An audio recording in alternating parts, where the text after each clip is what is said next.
नमस्कार, आप सुन रहे हैं कानून की किताब। ये पॉडकास्ट कानून की किताब यूट्यूब चैनल के लिए बनाया गया है।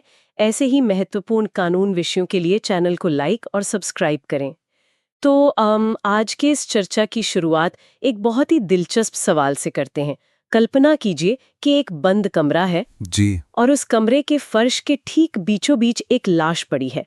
बाहर एक जासूस खड़ा है जो अभी-अभी अपराध स्थल पर पहुंचा है। अब मेरा सवाल ये है कि क्या केवल उस लाश को देखकर, मतलब केवल उस एक मुख्य तथ्य को देखकर, वो जासूस अपराधी को पकड़ सकता है? अगर अपराध विज्ञान के नजरिए से देखा जाए तो ये पूरी तरह असंभव है। मतलब केवल एक लाश अपने आप में एक बहुत ही अधूरा सच है। वो बस इतना बताती है कि ये एक जीवन खत्म हो गया है। बिल्कुल। लेकिन उस मुख्य रहस्य को सुलझाने के लिए उस जासूस को ये जानना ही होगा कि वो मृतक असल में था कौन, उसके दुश्मन कौन थे, घटना किस समय हुई और क्या उस वक्त वहां कोई और मौजूद था। मतलब इन सभी जो सहायक तथ्य है ना, उनके बिना वो रहस्य कभी नहीं सुलझ सकता। सही कहा आपने। और यहीं से हमारे आज के इस गहन विश्लेषण की शुरुआत होती है, क्योंकि ये बात सिर्फ एक जासूस पर लागू नहीं होती, बल्कि हमारी न्याय प्रणाली पर भी हूबहू लागू होती है। इसे ऐसे समझते हैं जैसे किसी मानचित्र पर केवल एक लाल बिंदु को देखकर ये बिल्कुल नहीं बताया जा सकता कि वो जगह असल में कहाँ है। जी हाँ, एकदम सही एनालॉजी है।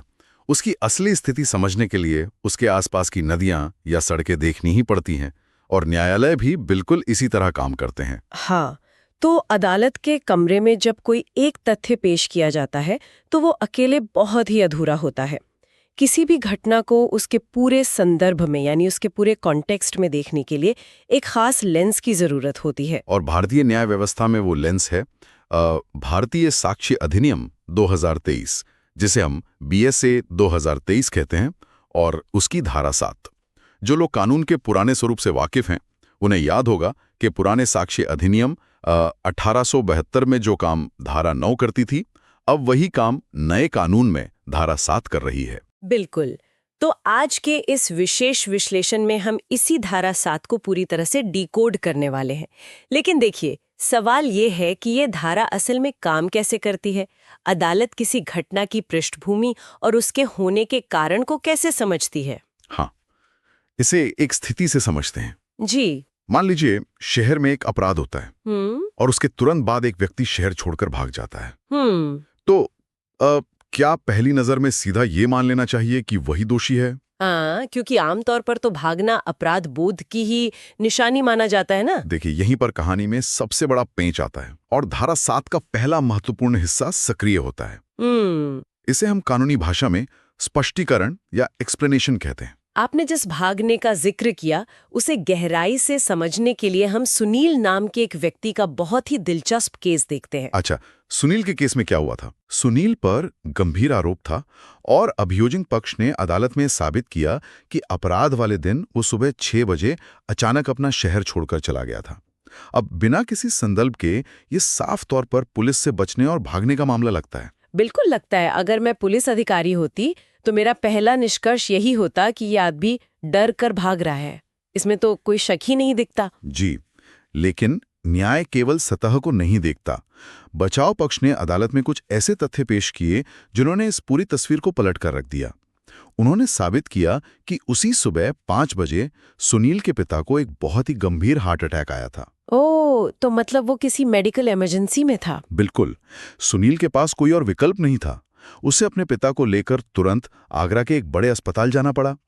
अब यहां ध्यान देने वाली बात यह है कि सुनील का वो रेलवे टिकट और अस्पताल के मेडिकल रिकॉर्ड अपने आप में किसी अपराध के सबूत नहीं है, लेकिन ये उसके शहर छोड़ने के आचरण का स्पष्टीकरण है। अरे वाह! मतलब जो काम पहली नजर में एक अपराधी का भागना लग रहा था, सही संदर्भ मिलते ही वो एक बेटे का फर्ज बन गया। अदालत को अगर वो मेडिकल रिकॉर्ड नहीं मिलता तो वो सुनील के खिलाफ एक बहुत ही गलत अनुमान लगा सकती थी। एकदम सही।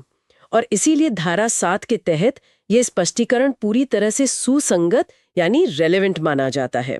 इसी तरह का एक और बहुत ही आम उदाहरण लेते हैं जो कॉर्पोरेट दुनिया में अक्सर देखने को मिलता है। हाँ, कॉर्पोरेट मामलों में तो सबूतों का दायरा और भी उलझा हुआ होता है। जी, मान लीजिए किसी बड़ी कंपनी का एक बहुत ही होनहार कर्मचारी है जिसका नाम रोहन है। वो अचानक अपनी नौकरी छोड़ देता है। कंपनी अदालत में आरोप लगाती है कि किसी प्रतिस्पर्धी कंपनी ने उसे भड़काया है या कोई कॉर्पोरेट साजिश हुई है। हाँ, और ऐसे मामलों में शक बहुत जल्दी गहरा जाता है, क्योंकि सब कुछ अचानक होता है। लेकिन जब रोहन नौकरी छोड़ रहा था, तब उसने अपने सहयोगियों से कहा था कि मुझे दूसरी जगह बहुत बेहतर ऑफर मिला है और मेरी सैलरी दोगुनी हो रही है। अब उसका ये बयान उसके नौकरी छोड़ने के आचरण का सीधा और साफ स्पष्टीकरण है। तो मतलब ये बताता है कि उसके जाने के पीछे कोई साजिश नहीं थी, बल्कि एक सामान्य करियर ग्रोथ थी, और अदालत में इस बयान को स्पष्टीकरण के रूप में सुसंगत माना जाएगा। बिल्कुल। तो ये तो हो गई स्पष्टीकरण की बात, जहां हम किसी आचरण का कारण बता रहे हैं। लेकिन कानून की किताबों में एक और भारी भरकम शब्द आता है, जिसे हम कहते हैं पुरास्थापन। अंग्रेजी में से इंट्रोडक्शन कहते हैं। हाँ, पुरास्थापन। तो क्या ये स्पष्टीकरण से अलग है? मुझे थोड़ा कंफ्यूजन हो रहा है। हाँ, ये थोड़ा अलग है। पुरास्थापन का मतलब होता है किसी मुख्य घटना के लिए एक पृष्ठभूमि या बैकग्राउंड तैयार करना। इसे हरदयाल सिंह की वसीयत के एक बहुत ही मशहूर उदाहरण से समझते हैं। एक पिता ने अपनी सारी संपत्ति, अपना पूरा बिजनेस अपनी बेटी के नाम कर दिया और अपने सगे बेटे को वसीयत में कुछ भी नहीं दिया। स्वाभाविक रूप से बेटे ने अदालत में चुनौती दी होगी और कहा होगा कि ये वसीयत फर्जी है या पिता पर दबाव डालकर बनवाई गई है। बिल्कुल यही हुआ। अब यहाँ तो अदालत के सामने बहुत बड़ी चुनौती होगी। एक कागज का टुकड़ा असली है या फर्जी, ये सिर्फ उस कागज को देखकर तो नहीं बताया जा सकता। नहीं, बिल्कुल नहीं। तो यहाँ पर वो जो पुरास्थापन का सिद्धांत है, वो काम आता है क्या? जी हाँ, उस वसीयत के सच को समझने के लिए उस परिवार का पूरा इतिहास जानना बहुत जरूरी हो जाता है। जांच में ये तथ्य सामने आता है कि पिछले 5 सालों से पिता और बेटे के बीच एक बहुत ही गंभीर विवाद चल रहा था।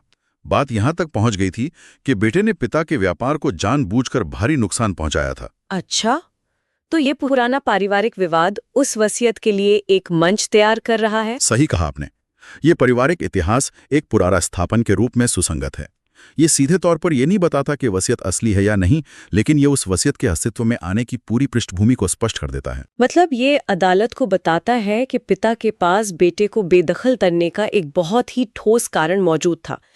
ये तो कुछ ऐसा हो गया जैसे हम कहीं धुआं देखकर तुरंत आग का अनुमान लगा लेते हैं। जी। लेकिन अगर हमें थोड़ा और संदर्भ मिले और पता चले कि वो धुआं असल में किसी फिल्म सेट की स्मोक मशीन से आ रहा था, तो आग होने का हमारा पहला अनुमान पूरी तरह से गलत साबित हो जाता है। ये बहुत ही शानदार एनालॉजी है। और अगर हम इस एनालॉजी को थोड़ा और आगे बढ़ाएं तो हम धारा 7 के दूसरे सबसे महत्वपूर्ण हिस्से पर पहुंचते हैं, जो है अनुमान का समर्थन या खंडन करना। अनुमान का समर्थन या खंडन। जी। अदालत में हर समय निष्कर्ष निकाले जाते हैं।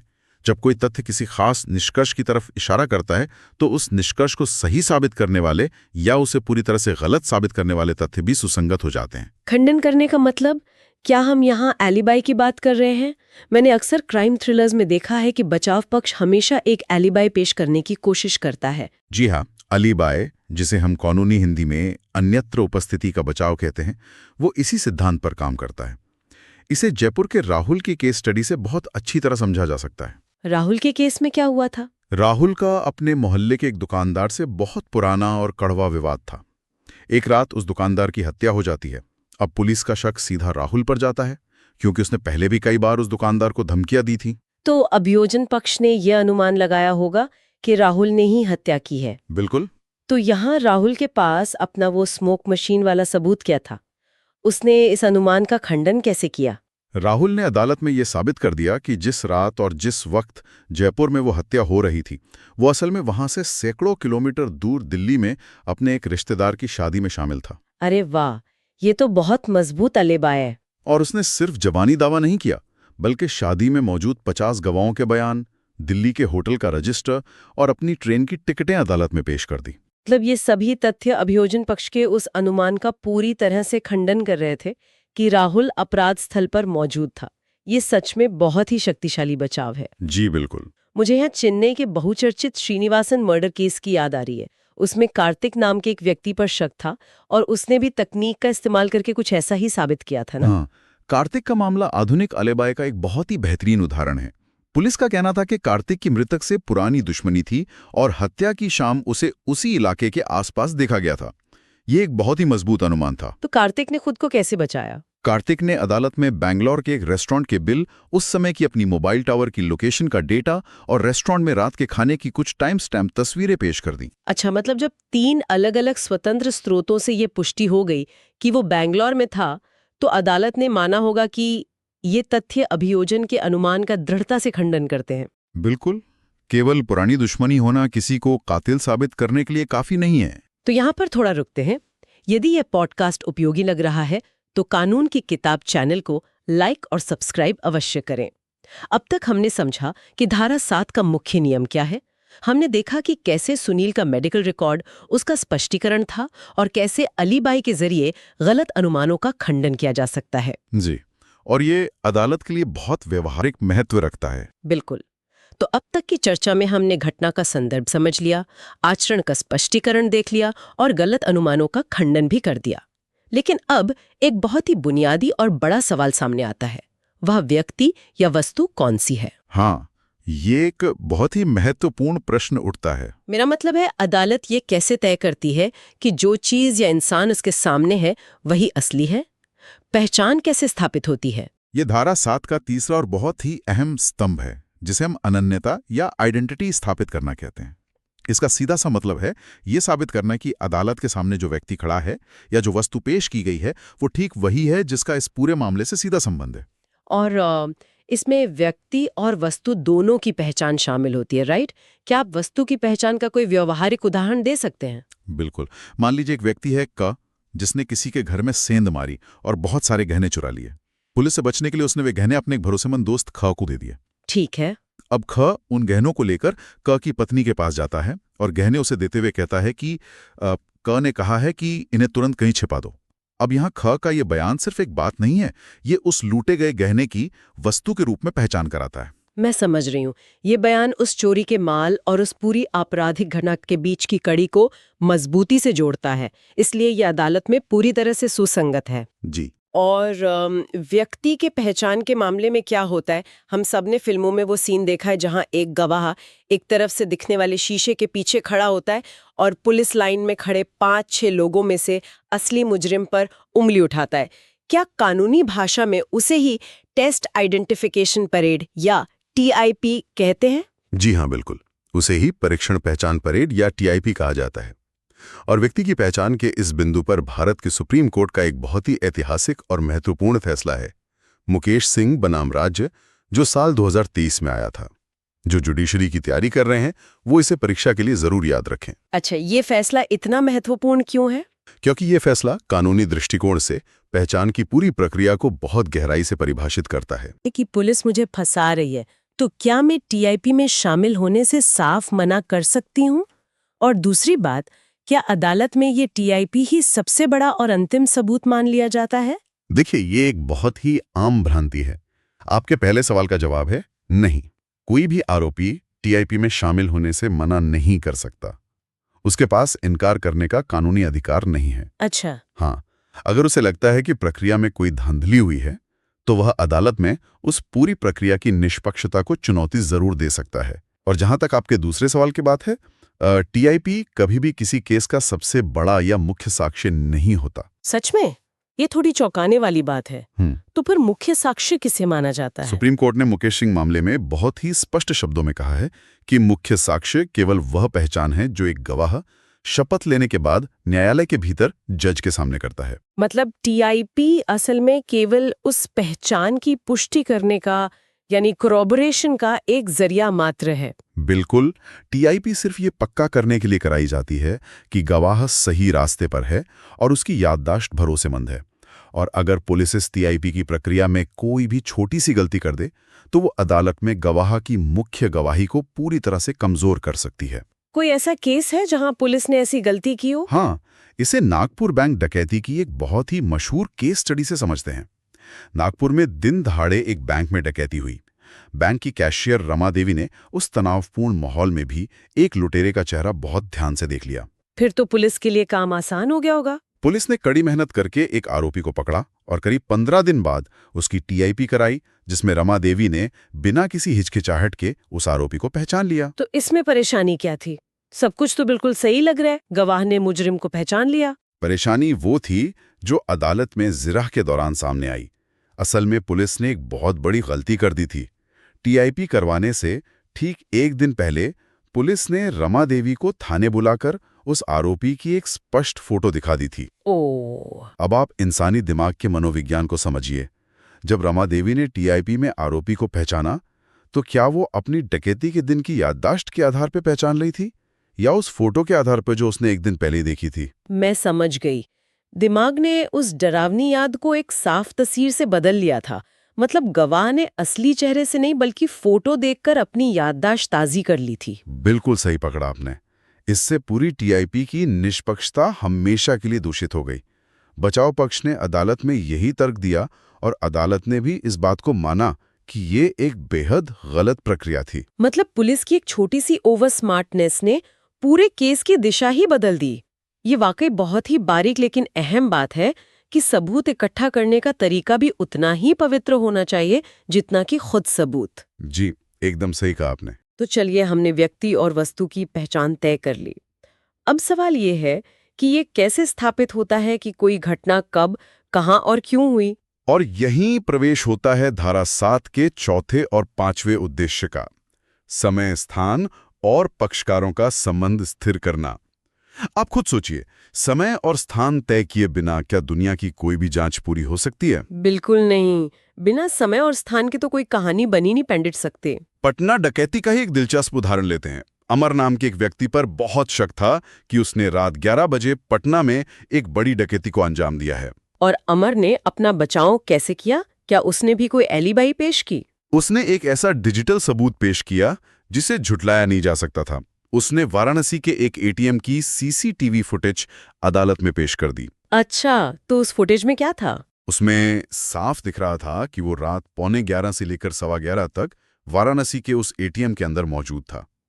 ये फुटेज सीधा सीधा उस घटना के समय और स्थान को निर्धारित करने वाला तथ्य बन गया, जिसने न सिर्फ उसे निर्दोष साबित किया बल्कि पुलिस की पूरी थ्योरी को खारिज कर दिया। ठीक है, समय और स्थान का महत्व तो बिल्कुल शीशे की तरह साफ है, लेकिन ये संबंध या रिलेशनशिप्स का क्या चक्कर है? इसे एक उदाहरण से समझते हैं। जी बताइए। मान लीजिए मेरी किसी से कोई बहस हो जाती है और मैं उस पर मानहानि का केस कर देती हूँ। तो क्या अदालत में ये बताना सही होगा कि जब हम दोनों स्कूल में थे तो बचपन में उस व्यक्ति ने मेरी साइकिल की हवा निकाल दी थी? क्या वह बचपन की लड़ाई भी हमारे संबंध का हिस्सा मानी जाएगी? देखिए, यहाँ जो बात सबसे अधिक रोचक है वो ये है कि कानून हर फालतू की बात सुनने के लिए बिल्कुल नहीं बैठा है। इसे मानहानि के कॉर्पोरेट मामले से बहुत अच्छे से समझा जा सकता है। मुंबई के शर्मा जी और गुप्ता जी की केस स्टडी देखते हैं। इस केस में क्या हुआ था? गुप्ता जी ने शर्मा जी पर आरोप लगाया कि उन्होंने कंपनी के फंड में भारी हेरफेर की है और उनका नाम खराब किया है। तो इस मानहानि के केस में कौन से तथ्य सुसंगत माने जाएंगे? इस मामले में उनका कार्यालयीन विवाद, बोर्ड मीटिंग्स में हुई बहस या गुप्ता जी को कंपनी से निकाले जाने का असली कारण, ये सब सुसंगत है। क्यों? क्योंकि ये उनके वर्तमान संबंध को दर्शाते हैं और मानहानि के संदर्भ से सीधे जुड़े हुए हैं। लेकिन अगर उनके बीच सोसाइटी में कोई पुरानी पार्किंग की लड़ाई हुई थी या जैसा आपने कहा साइकिल की हवा निकालने वाली कोई बात थी, तो वो पूरी तरह से विसंगत या इर्रेलेवेंट है। मैं समझ गई। मतलब उस पुरानी और असंबद्ध लड़ाई का इस मौजूदा कॉर्पोरेट मानहानि से कोई सीधा नाता नहीं है। संबंध सिर्फ वही प्रासंगिक है जिसका असर सीधे तौर पर इस मौजूदा केस पर पड़ रहा हो। बिल्कुल। और ये बात सिर्फ दो लोगों के बीच लागू नहीं होती। सामूहिक घटनाओं या दंगों में यह संबंध और घटना की प्रकृति समझना और भी ज्यादा जरूरी हो जाता है। वो कैसे? एक स्थिति की कल्पना करें जहां एक दंगे के दौरान भारी भीड़ सड़क पर आगे बढ़ रही है।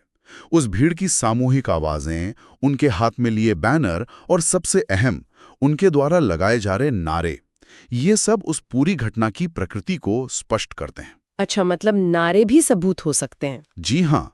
अगर वो भीड़ किसी विशेष समुदाय या व्यक्ति के खिलाफ हिंसक नारा लगा रही है, तो वो नारा उस समव्यवहार का अहम हिस्सा माना जाता है और धारा 7 के तहत पूरी तरह सुसंगत होता है। ये बताता है कि भीड़ का इरादा क्या था। लेकिन यहाँ मुझे एक बहुत बड़ी व्यवहारिक समस्या नजर आ रही है।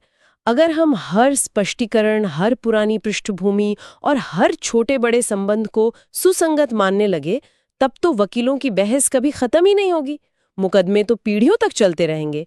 इस सुसंगति की कोई तो तार्किक सीमा होनी चाहिए ना? ये एक बहुत ही शानदार और विश्लेषणात्मक सवाल हैं और कानून बनाने वाले इस खतरे से बहुत अच्छी तरह वाकिफ थे। इसीलिए इस पूरी धारा की आत्मा एक बहुत ही छोटे से लेकिन बेहद शक्तिशाली वाक्य में बसी है, जहां तक वे उस प्रयोजन के लिए आवश्यक हों। अच्छा, तो कानूनी भाषा में इसे क्या कहते हैं? इसे अनुपात का सिद्धांत या प्रिंसिपल ऑफ प्रोपोर्शनैलिटी कहते हैं। आवश्यकता की कसौटी, मतलब अदालत को सिर्फ उतना ही परोसा जाए जितना सच तक पहुंचने के लिए जरूरी है। एकदम सही।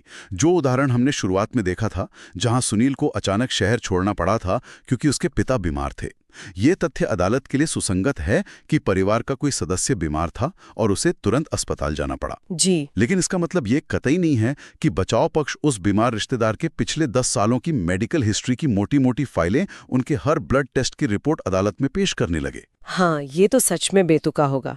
अदालत कोई मेडिकल बोर्ड थोड़ी ना है जो 10 साल पुरानी रिपोर्ट पढ़ेगी। सही कहा आपने। इस तरह के अनावश्यक विवरण केवल न्यायालय का कीमती समय बर्बाद करेंगे, इसलिए वे पूरी तरह से विसंगत माने जाते हैं। ये तो बहुत ही स्पष्ट नियम है। जी। कानूनी हलकों में ये एक बहुत बड़ी भ्रांति है कि धारा 7 के नाम पर अदालत में कोई भी मनगढ़ंत कहानी सुनाई जा सकती है। ऐसा बिल्कुल नहीं है। केवल वही तथ्य स्वीकार्य हैं जो मुख्य तथ्य से जुड़े हों और जो हमने 5 उद्देश्य बताए हैं उनमें से किसी एक को पूरा करते हों। और सबसे महत्वपूर्ण, जिनकी इस केस को सुलझाने के लिए सच में आवश्यकता हो। तो अगर हम इस पूरी चर्चा, इस पूरे कानूनी महासागर को एक छोटे से प्याले में समेटना चाहें, तो इस विस्तृत विश्लेषण का सार क्या निकलेगा? क्या कोई ऐसा आसान तरीका है जिससे कोई भी इंसान इन जटिल नियमों को हमेशा के लिए याद रख सके? बिल्कुल है। इसे आसानी से याद रखने का एक बहुत ही दिलचस्प स्मरण सूत्र या मेमोरी ट्रिक है। आप इसे जासूस की 5 आंखें कह सकते हैं, या फिर अगर शॉर्टकट में याद रखना हो तो स अ प स स। स अ प स स, ये सुनने में किसी गुप्त कोड जैसा लग रहा है। जरा इसका खुलासा कीजिए। ये असल में धारा 7 के वे 5 मुख्य आधार हैं जिन पर हमने आज चर्चा की। पहला, स का मतलब है स्पष्टीकरण और पुनःस्थापन। ये जासूस की वो पहली आंख है जो घटना का कारण और उसकी पृष्ठभूमि देखती है। ठीक है। अ का मतलब है अनुमान का समर्थन या खंडन। ये दूसरी आंख है जो पुलिस के निकाले गए निष्कर्षों को परखती है। प का मतलब है पहचान, चाहे वो व्यक्ति की हो या वस्तु की। ये तीसरी आंख है जो असली अपराधी या सबूत को पहचानती है। और बाकी के 2 स और सन? दूसरा स का मतलब है समय और स्थान। ये चौथी आंख है जो ये तय करती है कि घटना असल में कब और कहां हुई। और अंत में सन का मतलब है संबंध, यानी पक्षकारों का आपसी इतिहास। ये 5वीं आंख है जो लोगों के बीच के रिश्तों को समझती है। अरे वाह, जासूस की 5 आंखें, ये एनालॉजी तो अब दिमाग से कभी नहीं निकलेगी।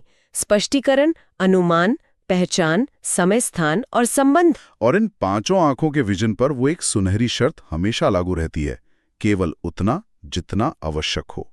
ये धारा दीवानी और आपराधिक दोनों तरह के मुकदमों में एक समान रूप से लागू होती है। मतलब इसका मुख्य काम न्याय प्रणाली को अंधा होने से बचाना है, लेकिन साथ ही उसे अनावश्यक सूचनाओं में भटकने से भी रोकना है।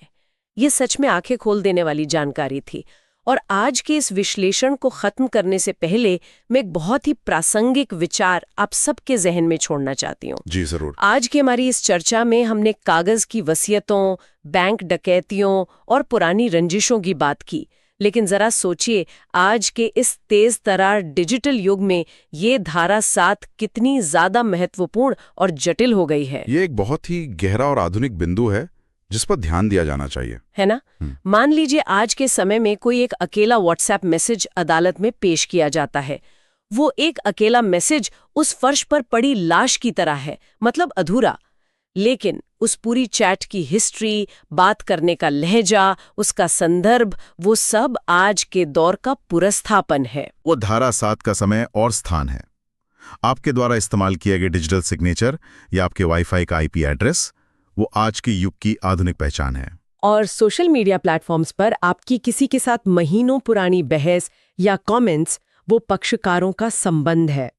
तो सोचने वाली बात यह है कि न्याय कभी अंधा नहीं होता, वो बस सही संदर्भ की प्रतीक्षा करता है। जी सही कहा आपने। और आज के इस डिजिटल समय में अनजाने में ही सही, हम सब हर दिन अपने पीछे जो अनगिनत डिजिटल फुटप्रिंट्स छोड़ रहे हैं, वे कल को किसी न्यायालय में किस संदर्भ में किस स्पष्टीकरण के रूप में देखे जा सकते हैं? ये तो एक बहुत ही विचारणीय प्रश्न है। बिल्कुल। क्या हमारे वे डिजिटल पदचिन्ह हमारे खिलाफ कोई गलत अनुमान बनाएंगे, या वे हमारी बेगुनाही का सबसे बड़ा बचाव बनेंगे? ये एक ऐसा सवाल है जिस पर हम सबको विचार करना चाहिए। आप सुन रहे थे कानून की किताब। यदि ये एपिसोड उपयोगी लगा हो तो लाइक, शेयर और सब्सक्राइब अवश्य करें।